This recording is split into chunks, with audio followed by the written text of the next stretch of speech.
Marvel's Jessica Jones is about to return for its second season on Thursday, and a lot has changed since its first season and Jessica's Krysten Ritter struggle against Kilgrave David Tennant.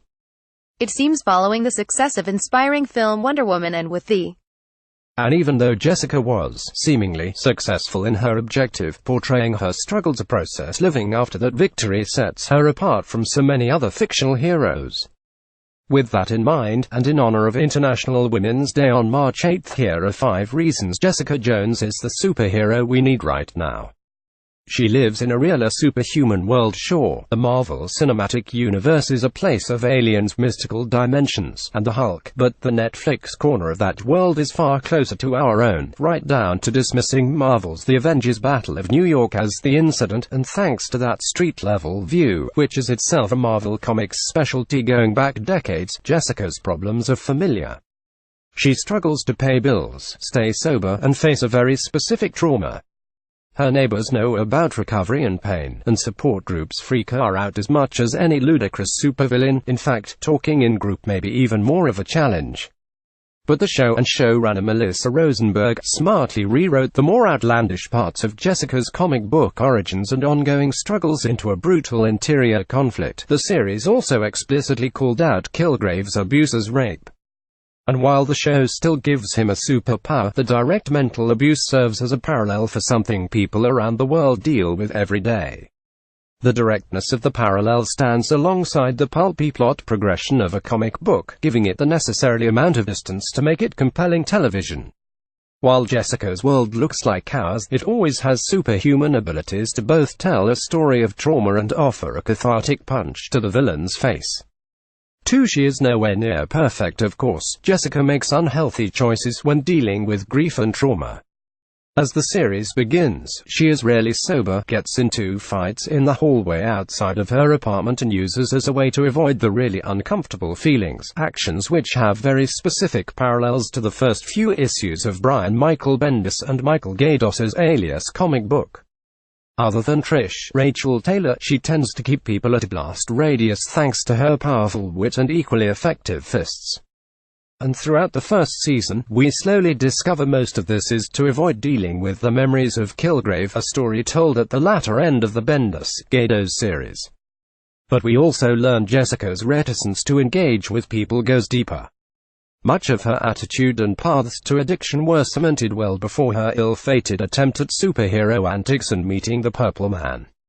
Also, intimacy of all kinds give her pause, even if she made a good-faith attempt with Luke Cage, Mike Colter. Like the crumbling apartment around her, Jessica cannot face the actual process of healing. But it makes her all the more compelling as we learn more about the traumas in her life and the ways she avoided dealing with them. Which, even if she directly dealt with Kilgrave last season, means she begins the second season still denying things and wavering on the path to recovery. She is not shy about it in moments of clarity, or at least now that she has survived one season of the show and that run-in with New York's other local heroes in Marvel's The Defenders. Jessica will admit to some version of her flaws herself. That awareness marks her as distinctly different from, say, a near-perfect god-killer from Themyscira or a lawyer from Hell's Kitchen with bags full of denial. It took her nearly dying to get there, but understanding why she lashes out may save her in the end. It also means she gets to enjoy things from time to time without the specter of denial hanging over her.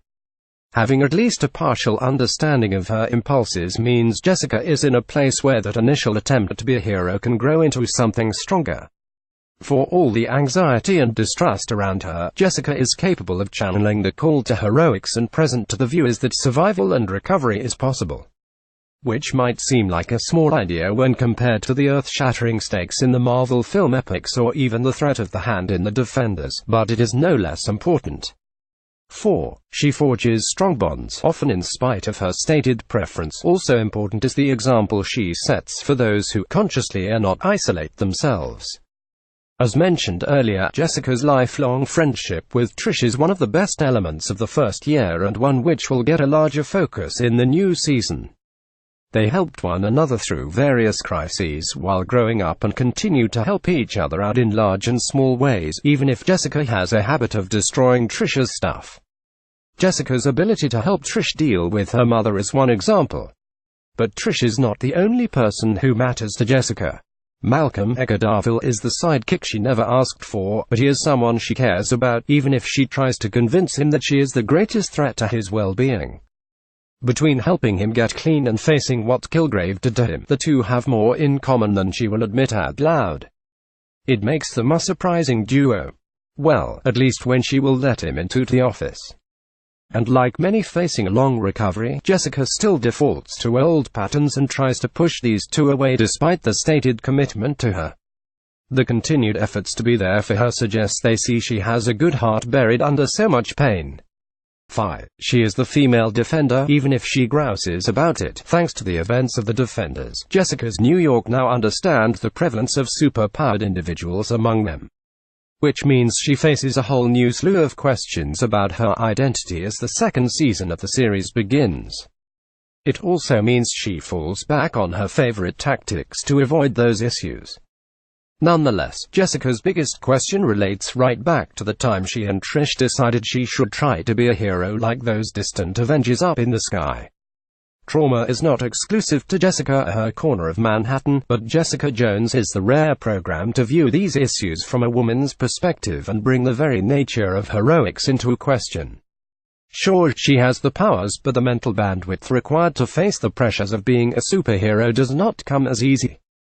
To a certain extent, this makes her choice to get involved in the Defenders despite the escalating weirdness, and the fact the Hand never targeted her specifically, the most heroic of the four. Now, whether or not she is willing to make a choice to defend people like that again anytime soon will be a question for the new season as a serial killer stalks the superpowered community. Also, Trisha's investigation into the origin of her powers forces her to face the interior threat she'd rather drink to forget, but it once again makes Jessica the most humane of the television comic book heroes and the hero we need right now. Photo by Netflix. Find out what Ritter herself said about the topic in our interview with her, Jessica Jones, Kristen Ritter, on her, A Whole Character.